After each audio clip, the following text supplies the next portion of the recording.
نحمده ونصلي على رسوله الكريم أما بعد أعوذ بالله من الشيطان الرجيم بسم الله الرحمن الرحيم إن الله وملائكته يصلون على النبي يا أيها الذين آمنوا صلوا عليه وسلموا تسليما اللهم صل على محمد وعلى آل محمد كما صليت على إبراهيم وعلى آل إبراهيم إنك حميد مجيد. Alhamdulillah, Sunday mornings we dedicate to the seerah. Learn something of our beloved Prophet Sallallahu Alaihi Wasallam. In the last few weeks we've dedicated of the sacrifices of our Prophet Sallallahu Alaihi Wasallam. Last week we touched on the struggles that he endured during his early years, his childhood. I mentioned, of course, his father passing away before his birth, Sallallahu Alaihi Wasallam. His mother passing away at a very young age. And then his grandfather passing away also. All this before age 9. And we mentioned that whatever takes place in a person's early childhood days, it stays with you for the remainder of your life. It is dedicated to your long-term memory. So these happened in the early days of Nabi Sallallahu Alaihi Wasallam. We can fast forward to Nabi Sallallahu Alaihi Wasallam's adulthood, and there was an entire year which was known as the year of grief, Am al-Huzn. And this is in his adulthood, where he loses his confidant, his beloved wife, al-Mu'mineen Sayyidah Khadija radiallahu anha, and his uncle, Abu Talib. So if that year is known as Am al-Huzn, the year of grief, imagine what would be called of his childhood years when he, even before age 9, he loses his father, his mother, his grandfather. So all of these things are definitely for us to acknowledge and commit to our memory and just allow us to appreciate Nabi Sallallahu Alaihi Wasallam that much more. Today, inshallah, we'll focus on further struggles that Nabi Sallallahu Alaihi Wasallam endured during his childhood. And one very famous incident, we'll just go over the narration, is regarding the opening of his chest, Sallallahu Alaihi Wasallam. The narration is narrated by Sayyidina Anas bin Malik radiallahu anhu. He narrates that أن رسول الله صلى الله عليه وسلم أتاه جبريل وهو يلعب مع الغلمان فأخذه فصرعه فشق عن قلبي فاستخرج القلب فاستخرج منه علقة فقال هذا حظ الشيطان منه ثم غسله في قسط من ذهب بماء زمزم ثم لأمه ثم أعاده في مكانه وجاء الغلمان يسعون إلى أمي يعني ذكره فقالوا إن محمدا صلى الله عليه وسلم قد قتل فاستقبلوه وهو منتقع اللون. قال أنس رضي الله عنه قد كنت أرى أثر ذلك المخيط في صدري. So this narration is allowing us to sort of get a glimpse.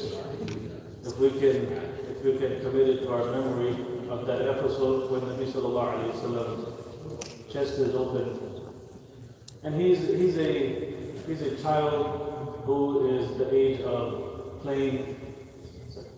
He is playing just like any other child would be playing in their early childhood. When the children who are playing with him, Sallallahu Alaihi Wasallam, witness someone or a group come and lay him down on the ground, open his chest. While his chest is open, they removed his heart. This is what the eyewitnesses are mentioning. The eyewitnesses are the children. And they are witnessing someone laying Nabi Sallallahu Alaihi Wasallam's childhood body down on the ground, opening his chest, taking his heart out, and extracting a type of a blood clot, a blood clot, something that looked very it's mentioned, Nabi sallallahu alayhi wa sallam mentioned that the malaika, the angels that took this out, they mentioned that this is the part of shaitan being removed from you.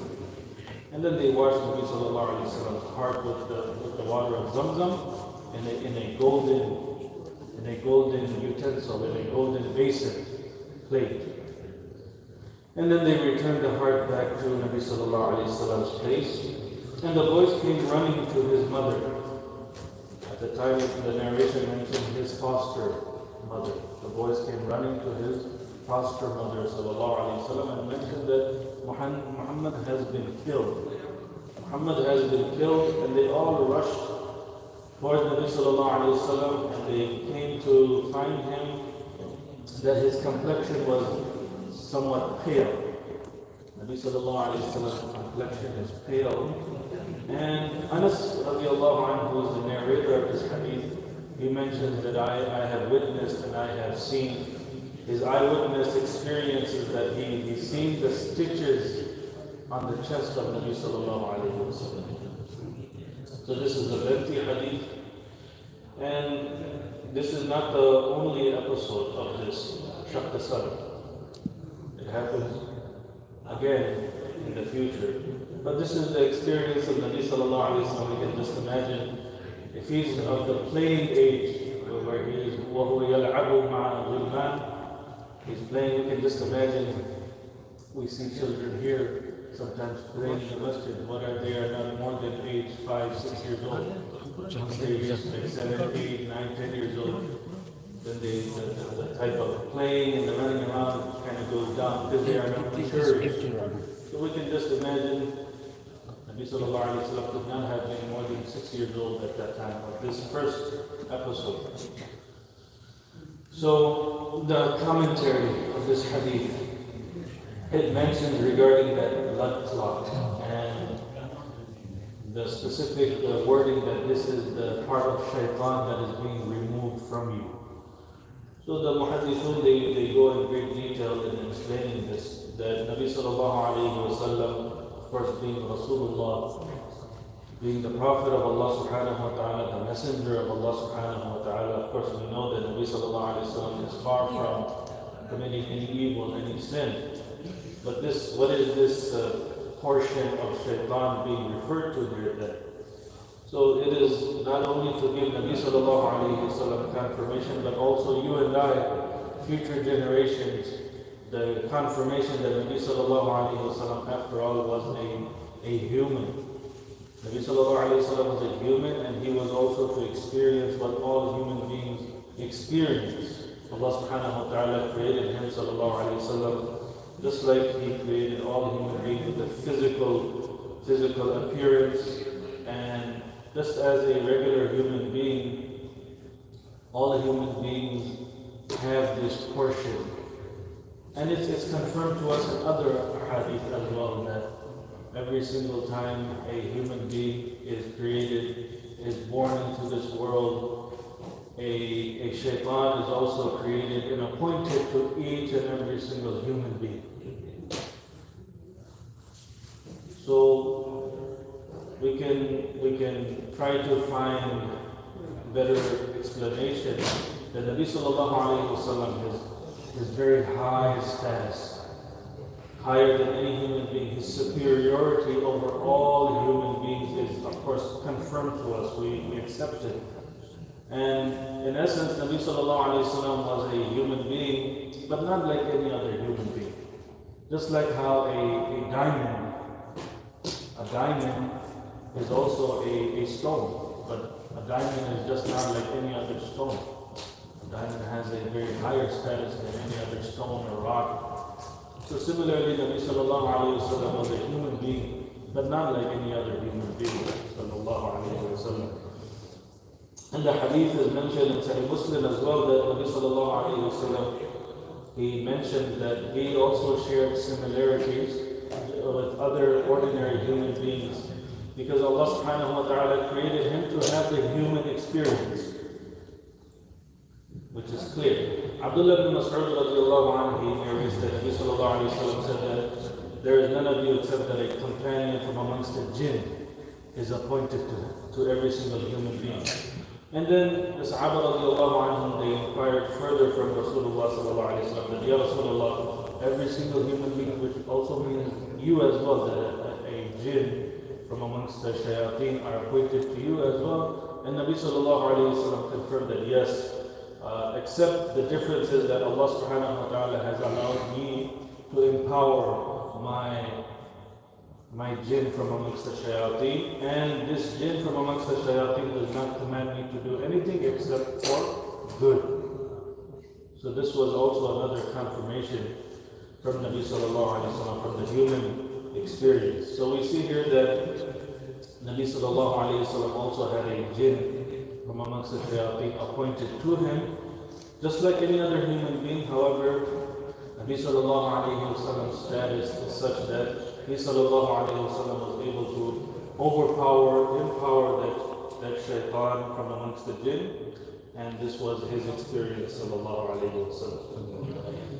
So continuing with the mujahada, the struggles of Nabi sallallahu alayhi wa sallam,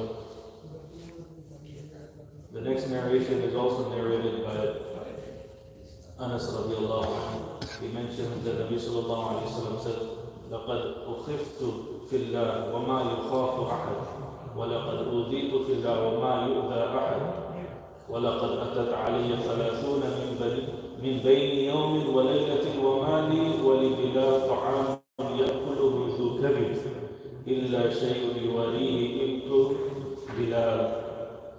This narration, it continues with the struggles of Nabi sallallahu alayhi wa sallam. Nabi sallallahu alayhi wa sallam said that he swore by Allah subhanahu wa ta'ala that no one had ever been threatened in the path of Allah subhanahu wa ta'ala the way Nabi sallallahu alayhi wa sallam himself experienced threats.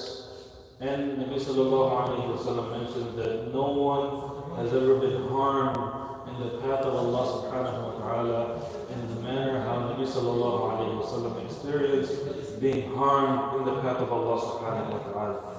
Nabi sallallahu alayhi wa sallam says that 30 days and 30 nights were passed in which neither Nabi sallallahu alayhi wa sallam nor Bilal had anything to eat, which even an animal would eat. 30 days and 30 nights would go that nothing was available to eat, not even an animal, and we know that animals would eat anything, any remnants, any bone, anything that an animal can find, they would. A starving animal would eat anything that they could find.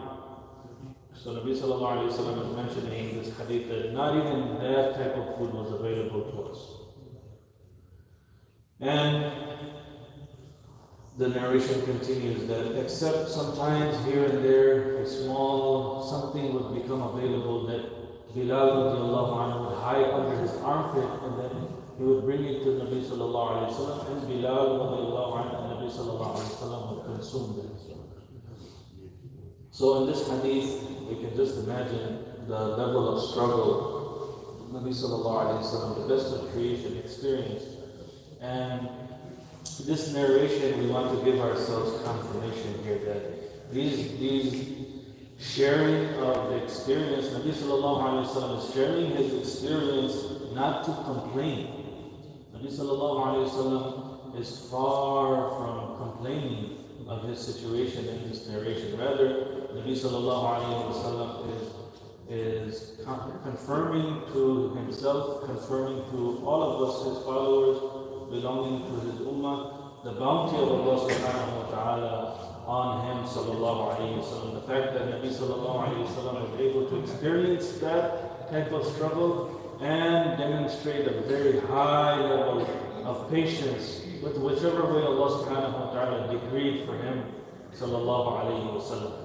And it is also a type of comfort and consolation for you and I, that if Nabi sallallahu alayhi wa sallam had to endure that and experience that in calling people towards Islam, calling people towards Allah, towards the belief of Risala, towards the belief of a life after death, then it should be much more tolerable to you and I if Nabi sallallahu alayhi wa sallam had to experience such struggles. And we'll continue. this hadith is narrated by our mother, al-Mu'minin Sayyidah Aisha radiallahu anha. She mentions regarding the severity of Nabi sallallahu alayhi wa sallam's experience when he would receive wahy. We've heard of it. We've heard of Nabi sallallahu alayhi wa sallam's experience when wahy was being revealed on him sallallahu alayhi wa sallam.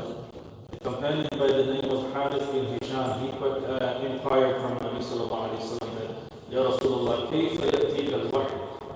فقال رسول الله صلى الله عليه وسلم أحيانا يأتيني مثل صلصلة الجرس وهو أشد عليه وأحيانا يتمثل لي الملك رجلا يكلمني فأعي ما يقول. قالت عائشة رضي الله عنها ولقد رأيته ينزل عليه الوحي في اليوم الشديد البرد فيصم عنه وإن جبينه ليتفصل عرقا وكما قال عليه الصلاة والسلام. The experience, the severity of wahy would be revealed on Nabi sallallahu alayhi wa sallam. Nabi sallallahu alayhi wa sallam implied that sometimes it came like a ringing bell, salat al-jas, a ringing bell. And Nabi sallallahu alayhi wa sallam, let us remember this, that ringing bell was the most difficult on Nabi sallallahu alayhi wa sallam. And at times Nabi sallallahu alayhi wa sallam mentioned that an angel would come in the form of a man and he would say something, and whatever that angel said, Nabi sallallahu alayhi wa sallam would grasp it and commit it to his memory sallallahu alayhi wa sallam. Our mother Aisha radiallahu anha, she says that I experienced the revelation coming down on Nabi sallallahu alayhi wa sallam on a very severe cold day. It was so cold outside, yet I seen sweat dripping from the forehead of Nabi sallallahu alayhi wa sallam from the weight of revelation. So these are three of the many hundreds of thousands of struggles Nabi sallallahu alayhi wa sallam endured so that he could fulfill his trust, his amanah that was placed on his shoulder. And not only were the Sahaba radiallahu anhum, they confirmed that Nabi sallallahu alayhi wa sallam, he conveyed to the fullest of his capabilities. And we as future generations also, we can confirm that Nabi sallallahu alayhi wa sallam, without a doubt, he fulfilled the amanah, the responsibility that was placed on his shoulders sallallahu alayhi wa sallam. And he did the best. He did the best any human being could ever do, and above and beyond. Nabi sallallahu alayhi wa sallam did above and beyond in conveying the message that was placed on his shoulder.